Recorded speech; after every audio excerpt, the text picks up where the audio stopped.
ಗಡಿ ಜಿಲ್ಲೆ ಬೀದರ್ನಲ್ಲಿ ಹನಿ ನೀರಿಗೆ ಹಾಹಾಕಾರ ಆರಂಭ ಆಗಿದೆ. ತಹಶೀಲ್ದಾರ್ ಕಚೇರಿಯಲ್ಲಿ ಕುಡಿಯೋದಕ್ಕೆ ನೀರಿಗೆ ಜಲಕ್ಷಾಮ ಉಂಟಾಗಿದೆ.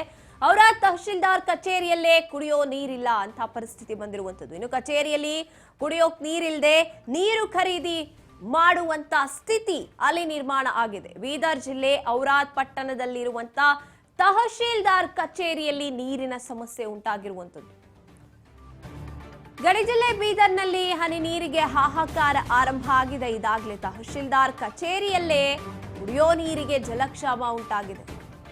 ಔರಾದ್ ತಹಶೀಲ್ದಾರ್ ಕಚೇರಿಯಲ್ಲೇ ಕುಡಿಯೋ ನೀರು ಸಿಗ್ತಾ ಇಲ್ಲ. ಕಚೇರಿಯಲ್ಲಿ ಕುಡಿಯೋಕ್ ನೀರಿಲ್ಲ ಅಂತ ಬೇರೆ ಕಡೆ ಹೋಗಿ ಖರೀದಿ ಮಾಡೋ ಪರಿಸ್ಥಿತಿ ಬಂದಿದೆ. ಬೀದರ್ ಜಿಲ್ಲೆ ಔರಾದ್ ಪಟ್ಟಣದಲ್ಲಿರುವಂತಹ ತಹಶೀಲ್ದಾರ್ ಕಚೇರಿಯಲ್ಲಿ ಪ್ರತಿದಿನ 500 ರೂಪಾಯಿ ಹಣ ಕೊಟ್ಟು ನೀರು ಖರೀದಿ ಮಾಡುವಂತ ಪರಿಸ್ಥಿತಿ ಅಲ್ಲಿ ಬಂದಿದೆ.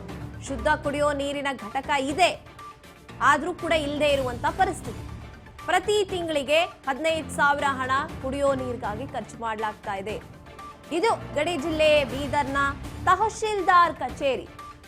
ತಹಶೀಲ್ದಾರ್ ಕಚೇರಿ ಅಂದ್ರೆ ಅಲ್ಲಿ ಇರುವಂತ ಏನು ಗ್ರಾಮಗಳು ಬರುತ್ತೆ, ತಹಶೀಲ್ದಾರ್ ಅದರ ಜವಾಬ್ದಾರಿಯನ್ನು ಹೊತ್ಕೊಂಡಿರ್ತಾರೆ. ಅಂದ್ರೆ ಏನಾದ್ರೂ ಹೆಚ್ಚು ಕಡಿಮೆ ಆಯ್ತು ಅಂದಾಗ ಜನ ಹೋಗಿ ಕೇಳಬಹುದು. ಅಲ್ಲೇ ಕುಡಿಯೋಕ್ ನೀರು ಸಿಗ್ತಾ ಇಲ್ಲ, ಜಲಕ್ಷಾಮ ಉಂಟಾಗಿದೆ. ತಿಂಗಳಿಗೆ 15,000 ಅವರು ನೀರಿಗಾಗಿ ಖರ್ಚು ಮಾಡ್ತಾರೆ. ಹೊರಗಡೆಯಿಂದ ತಗೊಂಡು ಬರಬೇಕು ನೀರನ್ನ. ಇಂಥ ಪರಿಸ್ಥಿತಿ ನಿರ್ಮಾಣ ಆಗಿರುವಂಥದ್ದು. ಯಾರನ್ನ ಪ್ರಶ್ನೆ ಕೇಳಬೇಕು ಈ ಒಂದು ವಿಚಾರದಲ್ಲಿ? ತಹಶೀಲ್ದಾರ್ ಕಚೇರಿಲೇ ಇಂಥ ಸಮಸ್ಯೆ ಉಂಟಾಗಿದೆ. ಪ್ರತಿ ತಿಂಗಳು 15,000 ಒಬ್ರಿಗೆ ಕೊಡ್ಬೇಕಾಗಿರೋ ಸಂಬಳ ಅಂತ ಹೇಳ್ಬೋದು, ಕೆಳಮಟ್ಟದಲ್ಲಿ ಕೆಲಸ ಮಾಡುವಂಥವ್ರಿಗೆ. ತಹಶೀಲ್ದಾರ್ ಕಚೇರಿಯಲ್ಲೇ ಕುಡಿಯೋಕ್ ನೀರಿಲ್ಲ ಅಂದಾಗ ಅಲ್ಲಿನ ಜನತೆ, ಸಾಮಾನ್ಯ ಜನತೆ ಪರಿಸ್ಥಿತಿ ಯಾವ ರೀತಿ ಇರಬಹುದು ಯೋಚನೆ ಮಾಡ್ಬೇಕಾಗತ್ತೆ. ಅವರೆಷ್ಟು ಕಷ್ಟ ಪಡ್ತಾ ಇರ್ತಾರೋ ದಿನ ನೀರು ಕುಡಿಯೋದಕ್ಕೆ ಅಥವಾ ನೀರನ್ನ ತಂದು ಮನೆಯಲ್ಲಿ ಬಳಸೋದಕ್ಕೆ. ಬೀದರ್ ಜಿಲ್ಲೆಯಲ್ಲಿ ಇಂಥ ಪರಿಸ್ಥಿತಿ ನಿರ್ಮಾಣ ಆಗಿರುವಂಥದ್ದು. ಅಲ್ಲಿ ಕುಡಿಯೋ ಶುದ್ಧ ನೀರನ್ನ ವ್ಯವಸ್ಥೆ ಮಾಡುವಂತ ಎಲ್ಲಾ ಘಟಕಗಳು ಇದೆ, ಇದ್ರೂ ಕೂಡ ಇಲ್ಲದೆ ಇರುವಂತ ಪರಿಸ್ಥಿತಿ ನಿರ್ಮಾಣ ಆಗಿದೆ. ನೀರು ಬರ್ತಾ ಇಲ್ಲ, ಪರದಾಡ್ತಿದ್ದಾರೆ. ಒಂದು ಹನಿ ನೀರು ಕುಡಿಯೋದಕ್ಕೂ ಕೂಡ ಅಲ್ಲ. ಬೀದರ್ನ ಔರಾದ್ನ ಜನತೆ ಪರದಾಡ್ತಿರುವಂಥದ್ದು. 500 ರೂಪಾಯಿ ದಿನ 500 ರೂಪಾಯಿ ಖರ್ಚು ಮಾಡಬೇಕು ಈ ತಹಶೀಲ್ದಾರ್ ಕಚೇರಿಗೆ ನೀರು ತಗೊಂಡು ಬರಬೇಕು ಅಂದ್ರೆ. ಇದೇ ಕಚೇರಿ ನಾವು ನೋಡ್ತಾ ಇದ್ದೀವಿ, ಎಲ್ಲ ವ್ಯವಸ್ಥೆ ಇದೆ, ಆದ್ರೆ ನೀರು ಮಾತ್ರ ಬರ್ತಾ ಇಲ್ಲ. ಅಂತ ಪರಿಸ್ಥಿತಿ ನಿರ್ಮಾಣ ಆಗಿರುವಂಥದ್ದು. ತಹಶೀಲ್ದಾರ್ ಏನ್ ಹೇಳ್ತಾರೆ ಈ ವಿಚಾರವಾಗಿ? ತಹಶೀಲ್ದಾರ್ ಇಂಥ ಪರಿಸ್ಥಿತಿನ ಅವರೇ ಅನುಭವಿಸ್ತಿರ್ಬೇಕಾದ್ರೆ ಜನರ ಸಮಸ್ಯೆ ಕೇಳೋದು ಯಾರು? ಹಾಗಿದ್ರೆ ಸಾಮಾನ್ಯ ಜನತೆ ಏನ್ ಮಾಡಬೇಕು?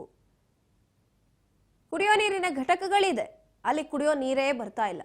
ಏನ್ ಮಾಡ್ಬೇಕಾಗಿದ್ರೆ ಜನ? ಕುಡಿಯೋಕ್ ನೀರಿಲ್ಲ ಅಂದ್ರೆ ಜನ ಊಟ ಇಲ್ದ ಅಂದ್ರೂ ಕೂಡ ಒಂದೊತ್ತು ಒಂದಿನ ಇರಬಹುದು. ಕುಡಿಯೋಕ್ ನೀರಿಲ್ಲ ಅಂದ್ರೆ ಎಷ್ಟು ಪರದಾಡಬೇಕಾಗುತ್ತೆ. ಸಮಸ್ಯೆ ಇದೆ. ಇದು ಡ್ರಾಟ್ ಏರಿಯಾ ಟೋಟಲಿ. ಯಾರು ಕೂಡ ಇಲ್ಲಿ ಒಂದ್ಸಲ ಸೆಂಟ್ರಲ್ ಮಂತ್ರಿ, 2 ಸಲ ಕ್ಯಾಬಿನೆಟ್ ಮಿನಿಸ್ಟರ್ ಆಗ್ಯಾರ. ಅವ್ರು ಇನ್ನೂ ಕೂಡ ಇಲ್ಲಿ ನೀರಿನ ವ್ಯವಸ್ಥೆ ಮಾಡಿಲ್ಲ. ವಿಶೇಷವಾಗಿ ಈ ತಹಶೀಲ್ ಅವರದಾಗ ಇರಬೇಕಾಗಿತ್ತು ಕುಡಿಯೋ ನೀರಿನ ವ್ಯವಸ್ಥೆ. ಇಲ್ಲಿ ಪರ್ಮನೆಂಟ್ ಸೊಲ್ಯೂಷನ್ ಯಾವ ತಹಶೀಲ್ದಾರ್ ಕೂಡ ಕೊಟ್ಟಿಲ್ಲ. ಈಗ ನೀವು ನಮಗೆ ಕೇಳ್ತಾ ಇದ್ದೀರಿ, ಸಾಮಾನ್ಯ ನಾಗರಿಕರಂತ ಪ್ರಶ್ನೆ ಕೇಳ್ತಾ ಇದ್ದೀರಿ. ಇಂಥ ಸಿಚುವೇಶನ್ದಾಗ ಒಂದು ಡೆಮೋ ಮಾಡ್ತಾರೆ ಅಷ್ಟೇ, ರೆಸ್ಪಾನ್ಸ್ ಮಾಡಿನ ಮಾಡ್ತಾರೆ, ಒಂದು ಸ್ಟೇಟ್ಮೆಂಟ್ ಕೊಡ್ತಾರೆ. ಅದಕ್ಕೆ ಜನ ಸ್ಯಾಟಿಸ್ಫೈಡ್ ಪಡ್ಕೊಂಡು ಮನೆಗೆ ಹೋಗ್ಬೇಕಷ್ಟೇ. ಈಗ ನಿಮಗೆ ಮಾತಾಡುವಾಗ ಕೂಡ ಡಿಹೈಡ್ರೇಷನ್ ಆಗ್ತಾ ಇದೆ. ಈಗ ನನಗೆ ನೀರಿನ ಅವಶ್ಯಕತೆ ಇದೆ. ಇಂಥ ಬಿಸಿಲು 43-44 ಡಿಗ್ರಿ ಸೆಲ್ಸಿಯಸ್ಸು. ಮತ್ತು ವಿಶೇಷವಾಗಿ ಎಮರ್ಜೆನ್ಸಿ ಸಿಚುವೇಶನ್ ಇದೆ, ಎಲ್ಲರಿಗೂ ಗೊತ್ತದು. ಇಂಥ ಎಮರ್ಜೆನ್ಸಿ ಸಿಚುವೇಶನ್ದಾಗ ತಹಶೀಲ್ ಕಚೇರಿ ಎಚ್ಚೆತ್ಕೊಂಡು ನೀರಿನ ವ್ಯವಸ್ಥೆ ಮಾಡಲ್ಲ ಅಂತಂದ್ರೆ ತಹಶೀಲ್ ಆಫೀಸ್ ವೇಸ್ಟ್. ಇದು ಸರ್ ಲಕ್ಷಾಂತರ ರೂಪಾಯಿ ಕೊಟ್ಟು ಶುದ್ಧೀಕರಣ ನೀರಿನ ಘಟನೆ ಇದೆ. ಎಸ್, ಇದು ಮ್ಯೂಚುವಲ್ ಅಂಡರ್ಸ್ಟ್ಯಾಂಡಿಂಗ್. ಜಸ್ಟ್ ಇದು ಡೆಮೋ ಪೀಸ್. ಇಲ್ಲಿ ಒಳಗಡೆ ಬಂದಿನ ಮೇಲೆ ಅದೇ ಕಾಣಿಸ್ತದೆ ಕುಡಿಯೋ ನೀರಿನ ವ್ಯವಸ್ಥೆ ಅಂತ. ಯಾರೋ ಬಂದ್ರೆ ಅವ್ರಿಗೆ ಭಾಳ ಸರಿ ಅನ್ನಿಸ್ತಾರೆ, ಎಷ್ಟು ಬೆಸ್ಟ್ ಅದ ಇದು ಕಟ್ಟಿದ ಕನ್ಸ್ಟ್ರಕ್ಷನು, ನೀರಿನ ವ್ಯವಸ್ಥೆ ಇದಿಲ್ಲ ಅಂತ ಕಾಣಿಸ್ತದೆ. ಯಾವ ಸಮಸ್ಯೆ ಇದೆ? ಇದು 12-13 ಬಾಟ್ಲ್ ಹೋಯ್ತು ರೀ. ಹಾಂ ರೀ. ಎಲ್ಲಿ ಇಲ್ರಿ ಇಲ್ಲ, ನಾ ಕೂಲಿಂಗ್ ಕೊಡ್ತಾರೆ ಇಲ್ಲಿ. ಅವ್ರು ಅದನ್ನಿಲ್ಲ ಅವ್ರಂಗೆ ಕೊನಿಲ್ಲ. ನಾನು ಹಾಕೋದು ಅಂದಿದ್ರೆ ಹಾಕ್ತಾರೆ. ಒಂದು ಬಾಟ್ಲಿಗೆ 30 ರೂಪಾಯಿ. ಹಾಂ ರೀ. ಒಂದು 12-13 ಬಾಟಲ್. ಹಾಂ ರೀ.